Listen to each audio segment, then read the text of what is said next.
Hi, in this video we'll be going over the continuation of the C# video tutorials, so csharp.net. So we'll be continuing with, we'll be moving on to parameterized constructors and overloading. So we haven't really talked about that too much. So a constructor that accepts arguments is known as a parameterized constructor.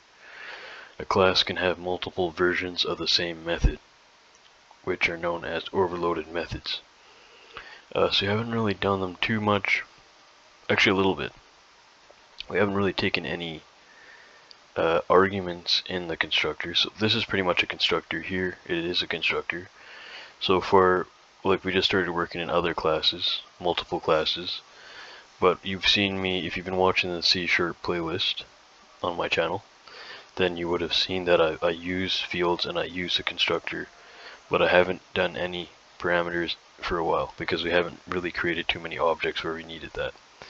So now we're going to be doing a bank account class, which is like a classic computer science problem. It's not really a problem, but it's like a classic example. So for example, you could use this in like an app or something. So we're going to show you, well, I'm going to show you how to, based off my professor stuff, is how to take parameters in an object in a class when we create an object. So in a class when we create an object. So how to take object parameters in the constructor to help set up the object. So remember, a constructor sets up the object. So once you remember that, you'll remember that for a long time. I remember that from my first object-oriented programming class, which was Java. Before that I did C, and I did MATLAB, and I did UML design. And I did some other language that was like, kind of like I don't know what it was. It was like, kind of like, I forgot, there was a name for it. It was a way to like just code art stuff. It was very similar to JavaFX, but like a simple version of it. Okay, so anyways, pretty much we have, we'll talk about a constructor and overloading, so parameterized constructors, so we'll do some examples of that first. We'll be getting into a lab here, so we'll be talking about this form in a sec. So you'll have to set that up. Not yet, just hold on. Okay, so a constructor that accepts arguments is known as a parameterized constructor. A class can have multiple versions of the same method, which are known as overloaded methods. So you can overload constructors and methods. So I've talked about this before if you've seen some of the notes. We haven't really done too many examples of them. But for example, each method or constructor has a signature, which is like the type and number of parameters. So each overload is like, you've heard me say the word overload before when I've been describing, for example, like ways to call one method or one constructor. Whereas basically just means there's more than one. So for example, this constructor here could take a string, whereas we could have another one that takes an int. We could have one that takes 2 ints here, and then have another one that takes a string and an int in another one. So that's how you overload them. You can't have the same types. You can have both with 3 string types, because the compiler's going to get confused. There's going to be an error. Okay. So constructors can accept arguments in the same way as other methods.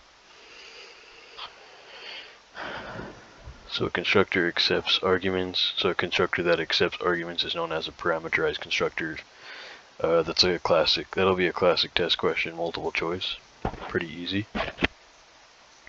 Because it has parameter variables. So when a class has a parameterized constructor, you can pass initialization values to the constructor when you create an object. So when you create an object, you can pass in like arguments to the parameterized constructor. That's all for the notes, actually. So I don't know if you're writing those down or just listening. So we'll just move on to this lab. Sorry, something happened to my screen here.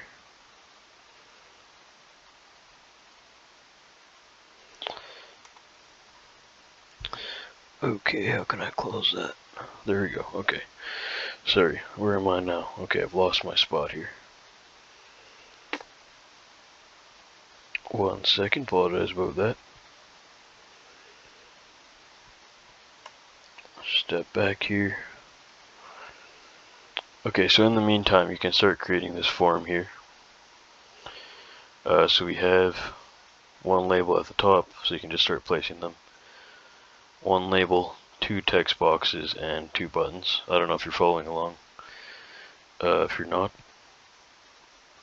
following along in your IDE, so I'm just going to give the viewers a sec to create that. So here we have, if they are following along or coding along, so we have a balance label here.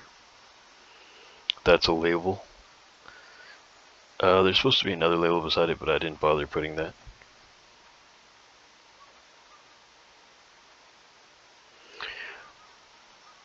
Okay, so we have, so this is the deposit text box. So this is a text box. This is a withdrawal text box. That's the name, that's the identifier. That's the name property. And we have a deposit button, and we have a withdraw button as well. So that's it. You can pause that, set it up if you're following along, or if you're just watching, that's fine too. Okay, so we'll be moving on to probably a separate class here. We're going to be setting up properties again to start. So we'll have, so this one will be called bank account. So I'm in Rider, you can use Visual Studio. You could use, I don't know, WordPad++, text, Word, whatever it's called, Notepad++, or I haven't really used that one actually. There's also Atom 1. I haven't used Atom 1. I heard it's good. I just stick with JetBrains stuff. JetBrains stuff is good. If you have a student account, it's all free. Otherwise, there's like a 30-day trial. If you have a student email, you can get it for free, even if it's an old email. Or you can just use Visual Studio. It's up to you, whatever you prefer. Okay, so I'm going to go to create a class. I'm going to go here to my Solutions Explorer. I think that's what it's called. I'm going to find the form here, Form1.cs. I'm going to right click it. I'm going to then click add. I don't think you can see the extra windows because it's Microsoft camera. So here we'll go with the class/interface. So I'm going to click that here. I'm going to name it. I'm just going to call it bank account. Kind of like double capitalized without, like, for example, instead of a camel case, we have like a double capital. Okay, so we have our class here in our namespace. Now we'll just add the using directives to access the libraries. 1 sec here, let me just grab a sip of my water. It's going to be 30 degrees today. Americans are like, that's freezing. I mean, it's going to be 30 degrees Celsius, so it's going to be boiling. It's only spring here too.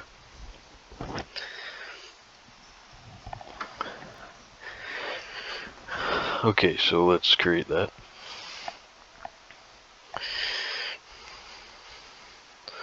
So we'll just bring this stuff down here. Move the namespace down. I wish it was 30 degrees Fahrenheit. It would be nice and chilly. At least you could sleep properly. Okay, so here we have, for example, using, we'll go with using system. And we'll go with using system dot collections dot generic. Then here we'll have using system dot linq. And we'll say using system dot text. And here we'll have using system dot threading.tasks. I know we don't write them that often, but for the classes you do in Rider, there might be a way to add them yourself. I'm not familiar with the options and all that. It's good to practice and just kind of see what other namespaces and classes are out there as well.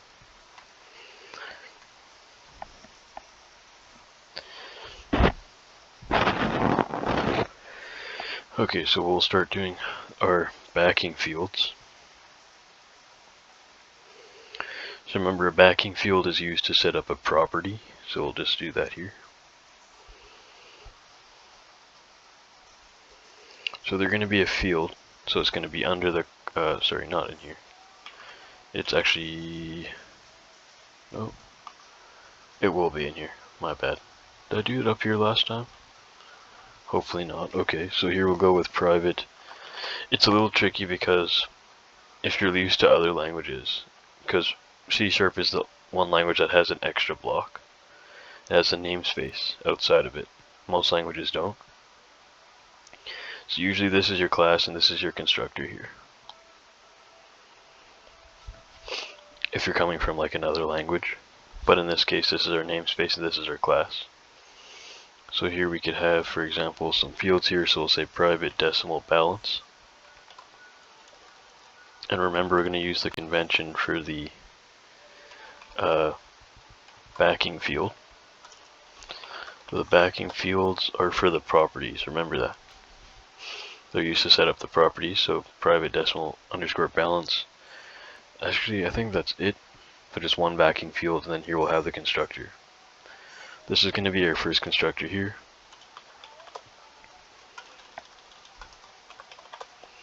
So public, how do you create a constructor? Well, you reference the class name exactly as it is, like that. Then here we'll pass a parameter, so we're going to pass a decimal, we'll pass a starting balance, just like that.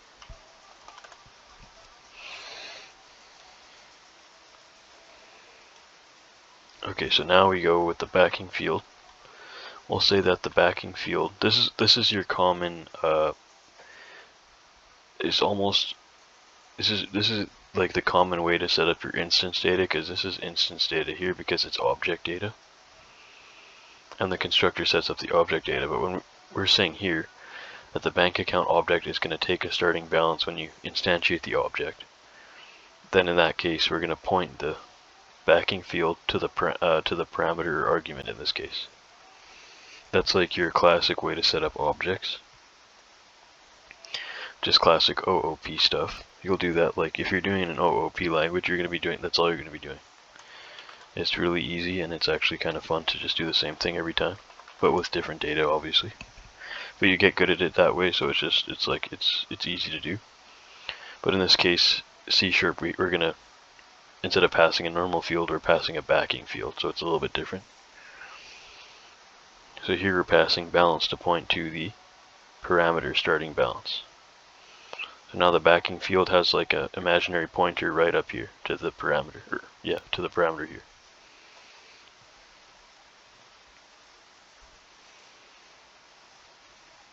Okay, so we're going to make a read-only property, if you can remember, if you watch the notes at least. We're going to make this one, this balance property read-only.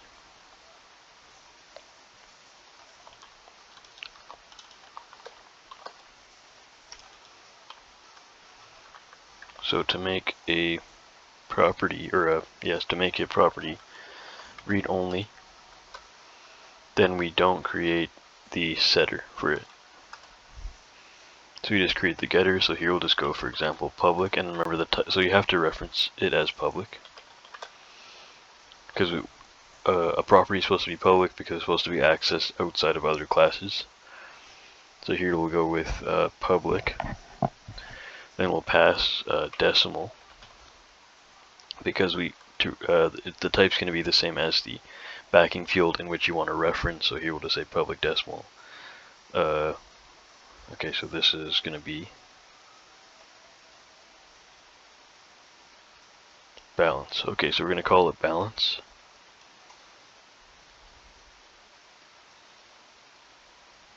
I'm just going to keep it lowercase. It's up to you whether you want to keep it uppercase, like how Microsoft does it. It's up to you. Because remember, the thing is that you might get confused with other variables, even though it's not gonna interfere with them, I think. Unless you tried to create two backing fields here with the same name. I don't think that's gonna work, but if you have like a local, it should work with this because this is a field. Just don't get confused with them. Okay, so balance. So we're gonna have public decimal balance.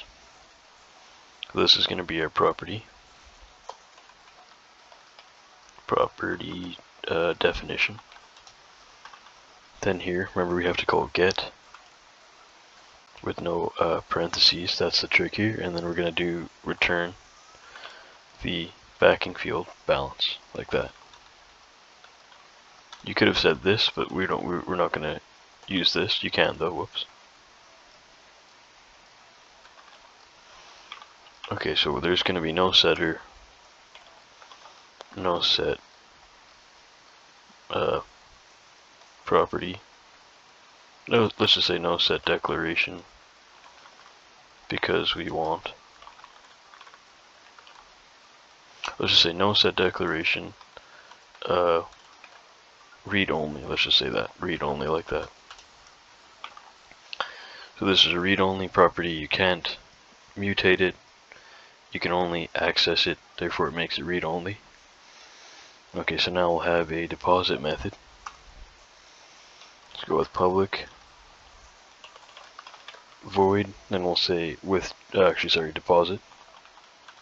If I can type. And we'll say decimal amount. So it takes a decimal amount. And we'll say that balance plus equals amount. Or balance points to balance plus amount.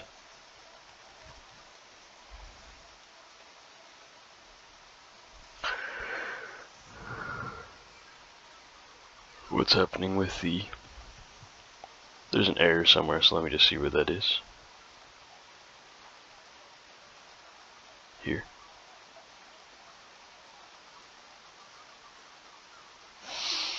Okay, no, public decimal balance. Let's just see where the error is. Let's go with the, I'm going to click the problems to see. It's saying that the property has no setter.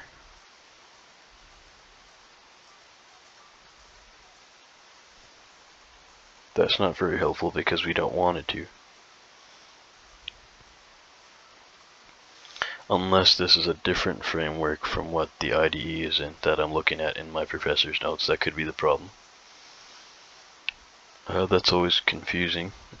Okay, so the property WindowsFormsApp bank account dot balance has no setter on line 30, but that's not even the right line. Get. Okay, let's just check that out here. Return underscore balance. Close parentheses. Public decimal balance. We closed it. Then we have public void deposit. Takes parameter decimal amount. Then we say balance. Okay. This was my mistake here, I think. Should have an underscore there. There we go. Okay. So sometimes the IDE doesn't tell you the exact error. I noticed that about C#. It's not very precise, so it'll be like, oh well, there's a missing semicolon here. But the error is going to be something completely different. It's going to be like there's a parameter missing or something like that, or like a spelling mistake. But it'll be like there's a semicolon missing. I noticed that a lot in C languages. Even in a framework of C++, I've seen similar problems like that, so be careful. I've seen that Java is more precise. It tells you, even Python's a little bit more precise as well. It tells you where the error is a little bit more exact. Okay, so we have public void deposit dest takes a decimal amount. So remember, we're referencing our backing field, not another parameter, so my mistake if you got confused. So it's balanced with an underscore. Our backing field, we're going to reference our backing field. So the thing is, notice how we're accessing our backing field in another method. So you can do that instead of setting it here. I think that was the point, to just show that you can. So you can have other methods to set your backing field as well. It's up to you. This one does. I don't think it's recommended though, but you can do that. Okay, so here we'll have, for example, a public void withdraw. Then here we'll say decimal amount. So it takes a decimal amount again. Underscore balance. Points to, minus equals amount.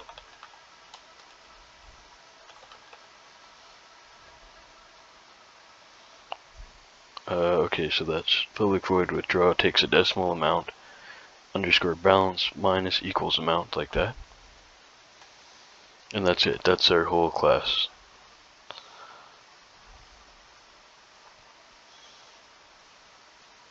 So this object is going to take a, I thought we had a parameter here. Public class. Okay, yeah, so not here. So the constructor is going to take the parameter. So once we pass it a parameter, the balance is going to point to that. Then here you can just get the balance if you want, which is read only. Then here we can actually deposit and the vacuum field will change. And then when you instantiate another object, it will update. So it's a little bit confusing. This is just one way you can work with OOP stuff in C#. Pretty much, it is pretty much just standard OOP stuff, object-oriented programming. They make it easy, so the like C++, C#, Java, it's all similar. Okay, let's see. Even JavaScript is similar as well. Okay, so here, let's just move on to the next one.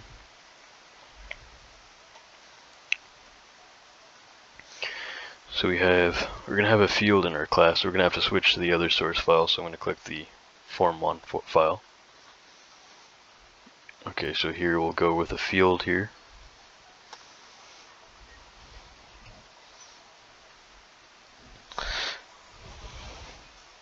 So we'll call this, so this is going to be a field, it's going to be an object field. Okay, so we're going to instantiate an object here. So let's go down here,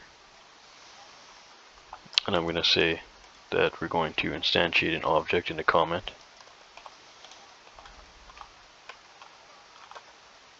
Instantiate and initialize an object here. So go with we'll go with private. So it'll be a private object. So we'll say private. Go with private. We'll call it bank account. We'll say bank account. We'll call it account. So that's the name for it. We'll point it to new, and then we'll reference the class name again, account. And here in these parentheses, where we usually leave the objects empty, we'll pass in, for example, a balance here, something like that. The dream balance. Okay, so here we'll then pass a, it's probably not even enough, this amount, this balance is not really not even enough to last forever in this world. Okay, so now let's have, for example, let's have a Form1 load. Forgot how to do that actually in code. Okay, I think I have these somewhere. I think I kind of know how to do it. I'm just going to look at my notes just to make sure. Okay, one sec here. So C#, Form1 load. Okay, I have this. It's actually not very hard at all. Okay, so we're going to go up here. So like they do it by the drag and drop, so I'm going to show you guys how to do it in the, well, I've done it before if you're watching the playlist, the whole playlist. But if you're not, if you're just here for a certain subject, then underneath the initialize component method, I'm going to go, we're going to need a few things, a button as well, or 2 buttons. Okay, so we're going to go this to reference our form, dot, load. You're going to see it pop up in the IntelliSense, which is an event handler. So it says event space event handler space systems.windows.forms.form.load occurs before a form is displayed for the first time. So before it actually runs, it's gonna actually, like, as soon as it runs, this is gonna execute first, basically after the initialize component method, I think. Excuse me. So then here we'll go this.load plus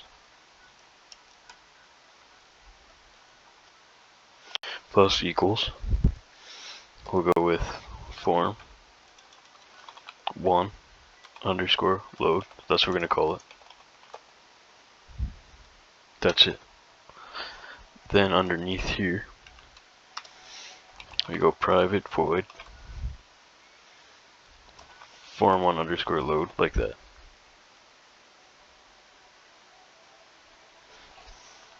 The private void form underscore load takes parameter objects sender, same objects as normal. Object sender, comma, event args e.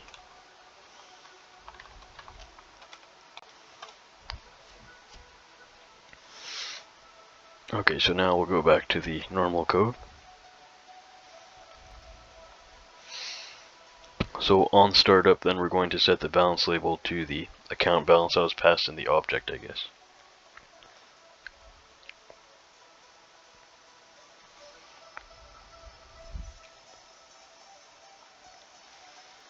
Okay, so notice we call this property balance, like that. That's the tricky thing about properties. We're going to access this now. So to do that, we're not going to access our backing field. But why? Why can we not access our backing field from here? Well, let's try. So let's go with balance. Well, the answer is because it's encapsulated, which means it's secure. So if we go here, balance label dot text points to account dot balance. Okay, so now let's try this. Dot underscore. We don't see anything. Look, dot. Well, I don't think you can see it, but basically we just have balance here, like that. We don't have dot and underscore. Because this field is private. Now if we change that to public, we'll be able to access it. So instead, we're accessing this accessor method, which is public, which allows us to return the balance without actually changing the field itself. So that's the point of encapsulation. Okay, so here let's go with that. So we'll go balance label.text points to account dot. Then here we'll reference balance dot. Then we'll cast it to a string with the toString method, like that. And here we'll pass the currency format string, like that. This is just a C and a literal. And that's it. Now we're going to need a deposit button and a withdraw button. And there's an exit button, but I skipped that because we've been doing the exit button a lot lately, so I'll just skip that. Okay, so deposit button, let's just check out what it is, just to make sure it's the right name. I'm not sure if I called this withdrawal button, or did I just call it withdraw? Okay, so just withdraw and deposit button. So I'll just give you guys a sec there. We're about half an hour in. I'm gonna grab a sip of my water here.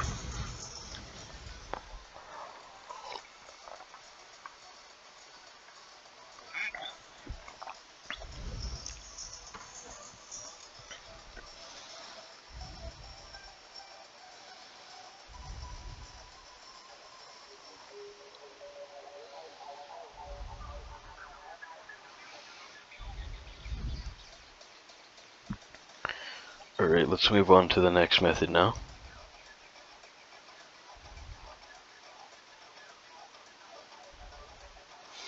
which is going to be our deposit button underscore click. So we haven't set that up yet. We could just click it. So if you want to, you can just click the button. I think I have an extra method in here, hopefully not, that I clicked. Okay, maybe not.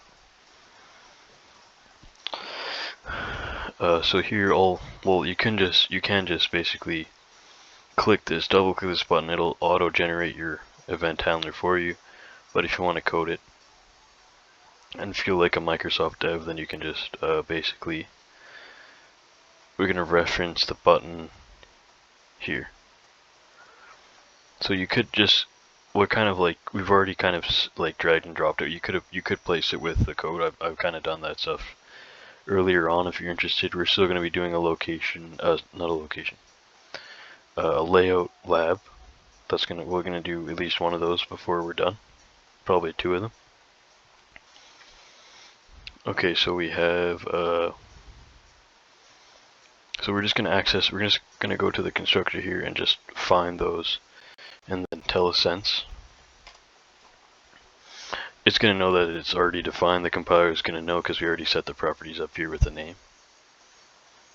So I can click this button and it's going to know that it's already been created. So for example, I could go here, I could go with, what do we call it, deposit button, if the keyboard would work.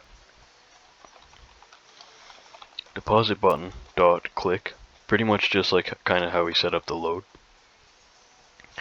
We'll go plus equals new event handler. And we'll pass in deposit button underscore click like that. Semicolon. We'll do the same thing for the withdraw button. Plus equals new event handler. I'll pass in withdraw button underscore click. Okay, so then under all this stuff, we'll set up those. So we'll go with deposit button underscore click. Oh, that's wrong, sorry. We'll go with private void, then go with deposit button underscore click. Here we'll pass in object sender, comma, event args. Then that button should light up yellow, and then here we'll have, or that area here.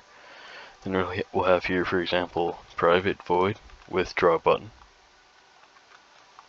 underscore click takes parameter object sender, comma, event args. Whoops. Hit some shortcut on my keyboard, it created all that extra junk. Okay, so now these should light up yellow, so that means the error is gone. I'm just using the writer default, I forgot what it is. Just a writer default thing, the default theme, one of the dark themes. Okay, so here we'll go with the deposit button. So we'll create a local amount of type decimal, well, a local decimal named amount.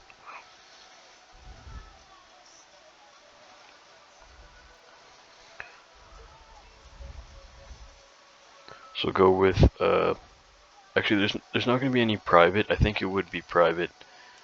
Actually, let's see, decimal amount. I think it might be private by default. That's okay. So we'll just go. Actually, let's just check if them. Sometimes, actually, let's just see. Is it private? I think it is private by default. Actually, I don't think it matters because, actually, no, I don't think. Because it's a private method, so everything inside is going to be private. So that's fine. But if you do that for a field, I believe it's going to be private automatically. C# is a little bit different than Java, where Java would be public automatically. So just be careful and double check. Sometimes they get mixed up with other languages. Okay, so here we'll go. I'm leaning towards that it's private though. In C# for a field. Okay, so we have decimal amount. That's going to be our local decimal. Then here we'll go with if. We'll say if decimal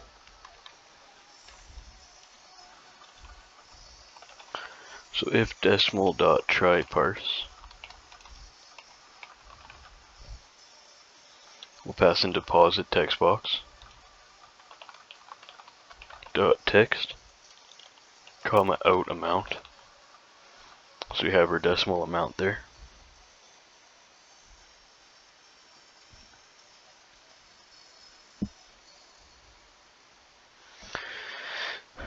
So we have our, so basically we're just saying if decimal dot try parse. So we've seen this method before if you're watching the playlist.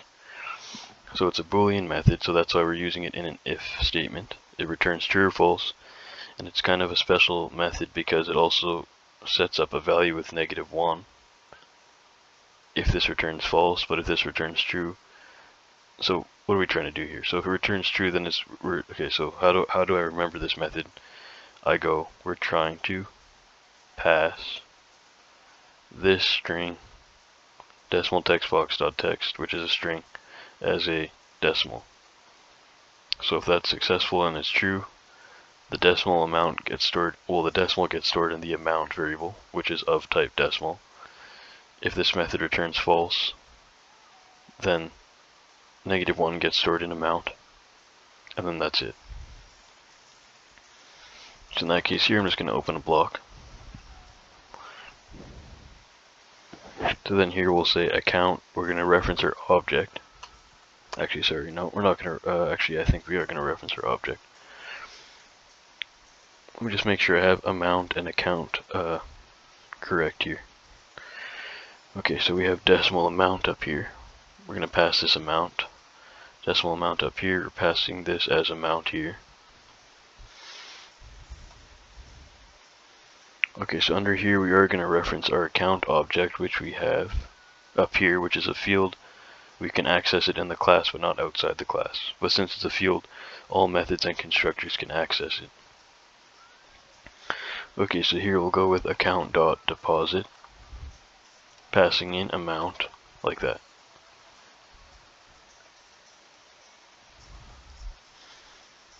Is that still in the if? I think it is. I think all of this is in the if here. So underneath that, then we'll say balance label dot, what's wrong with that? Spelled wrong. Okay, balance label dot text property points to account dot balance dot toString, like that. Passing in a formatting string with a C in it. I always wondered why they did it as a string and not a character, but I think maybe because there's other ones where you can have multiple letters or numbers as well. Okay, so under that here we'll reference our deposit text box dot, and then we'll just clear it at the end. That's the if. So then underneath that we'll have an else. So if that try parse returned false, then here we'll just show an error. So we'll say message box dot show, and then we'll just pass we'll just say invalid amount and then comma error, like that.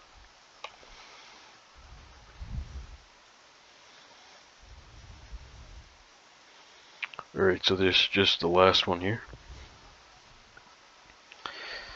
So we have private void deposit button underscore click. Now we have private void withdraw button underscore click. So here we'll say that it takes a decimal amount like that. We'll have the same try parse, so if decimal dot try parse. Try parse will pass in the withdraw text box.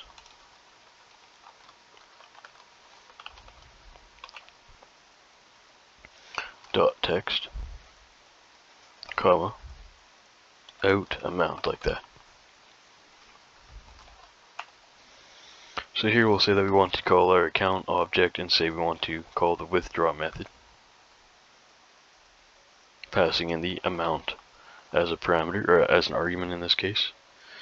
So in the if, we'll just go down here and we'll say that we want our balance label. So balance label dot text points to account dot balance dot, sorry, it should be lowercase because we're accessing our property. So account dot balance property dot toString, like that, passing in the currency formatting string like that. Okay, so underneath that we'll just have one more to go withdraw text box dot clear. So we're going to clear the text box GUI like that, so the user can enter something else freshly next time. And underneath here we'll have an else. We'll open up a block and then we'll say messagebox.show.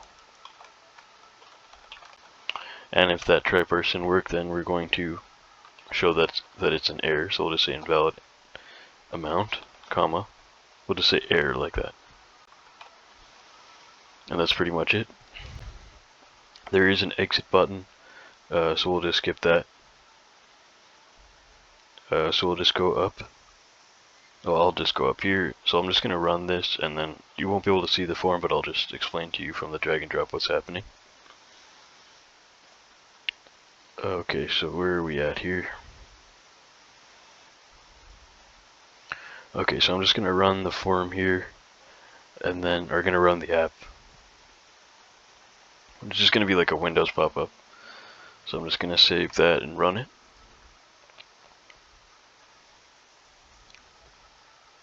However, at the top is our balance here. This is our amount. This is our amount for deposit, and this is our amount for withdraw. Then you just click the buttons, and then it.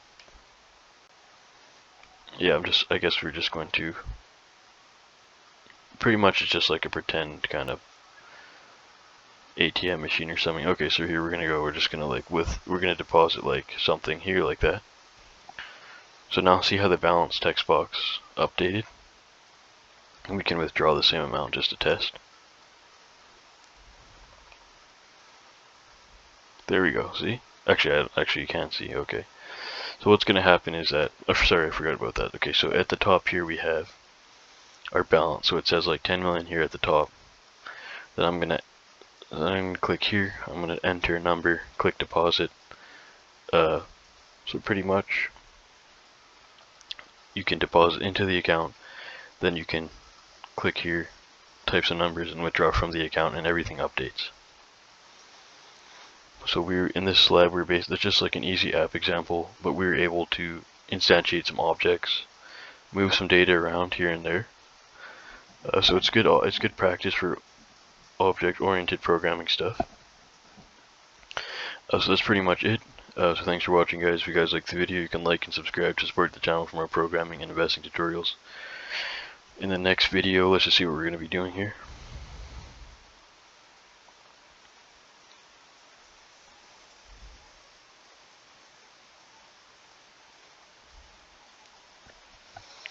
Okay, so we'll be doing